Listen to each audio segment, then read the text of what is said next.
So, I'm going to ask you guys the big question. Was Errol Spence Jr. exposed last night? A lot of people felt Shawn Porter should have got the victory. A lot of people felt the fight was a draw. Others feel that Errol Spence, the right man, won. Now, me personally, do I think Errol Spence was exposed? No. But in a mass sense of things, or in a wider sense of things, to a lot of people, let me just put to you like this. Let me give you an analogy. I don't give out too many analogies, but let me give you one right here. If I wasn't a boxing fan like I am, if I didn't know about the sport of boxing really, if I was a casual boxing fan who was just coming over my homeboy's house and he just said, hey man, you gotta watch this fight. This dude Errol Spence, he's a beast, he's a monster, he's the next big thing. He gave Mayweather trouble in the sparring, blah, blah, blah. He's knocking out everybody. I'm like, okay, let me check this boy out. Let me check him out. I'll watch the fight. And if I had watched this fight, not knowing what I know about the sport of boxing, I would have felt that Shawn Porter probably should have won that fight. And I would have felt that this dude, like, he ain't that good as you said he was, bro. That's how I would have felt. You feel me? You feel my analogy? So basically, Errol Spence Jr., he didn't look too good last night. He was far from dominant.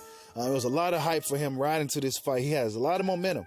You know, he was a man down. You know, he got a lot of radical fans, almost like that, almost similar to the Golovkin fans and the AJ fans. They real radical. They riding with him hard. You know what I'm saying? They overhyping him. He can turn rice into gold. He can walk on water. He can fly and shit. You know, the shit like that. So naturally, your expectation is going to be like, okay, I'm expecting to see a lot from this dude. And then you see that and it's like, I don't know. He was supposed to beat this guy, right? I thought he was supposed to go up there and knock this guy out, right? Like, what happened? But real boxing fans know that Shawn Porter was going to be a tough fight for Errol Spence Jr. We knew this. It's not a surprise. You know what I'm saying? So, no, he wasn't exposed, but a lot of people probably felt that he was. So I'm not going to argue that. Great fight. Warrants a rematch. Shawn Porter definitely deserves a rematch. If anybody deserves a rematch right now in the sport of boxing, it's Showtime Shawn Porter. You know, if Jerry Hurd can get a rematch from getting beat up like that one-sided beat down from J-Rock, then Shawn Porter definitely deserves a rematch. You know, I don't know if Errol Spence will give him one. I think Errol Spence is going to play the money game. I think Errol Spence is going to be posturing and politicking and cherry picking. You know, I think he's going to really be very selective of who he fights. He did mention that he wants to fight Manny Pacquiao, of course. He said it again post-fight, and then he said Danny Garcia. You know, if not, Danny Garcia's right here. So I think he's going to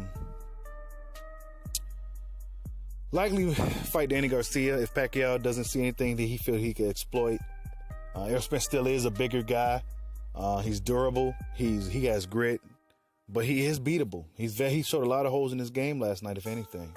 You know, he showed us a lot, but we also seen a lot that I feel that, me personally, I feel that a lot of other fighters could exploit. A lot of guys at 154, I don't really see him beating too many of those guys there.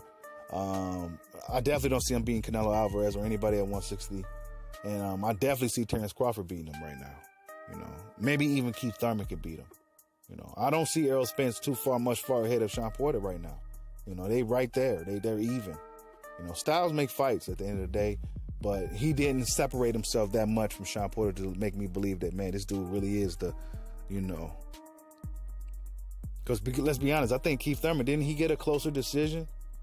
No, was it a split decision for Keith Thurman too? Yeah, same thing. It was the same thing. You know, all the same. Styles make fights, but, you know, it'll be interesting to see how Errol Spence competes against the other top welterweights. And it'll be interesting to see if the Manny Pacquiao fight happens. You know, if Manny Pacquiao feels there's something he can exploit. A lot of Manny Pacquiao, that'd be a huge fight.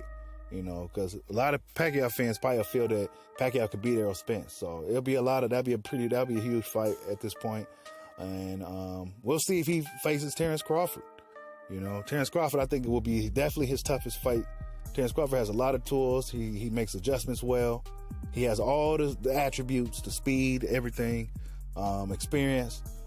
So it'd be a huge fight, man. But, you know, I think business may really prevent that. Errol Spence is the businessman right now. He's really politicking and flexing on pay-per-view numbers and shit like that. Shit that I don't like, but it is what it is, man. It's the sport of boxing. But tell me what you guys think, man. Was Errol Spence Jr. exposed? Like, subscribe, holla at your boy. Peace out.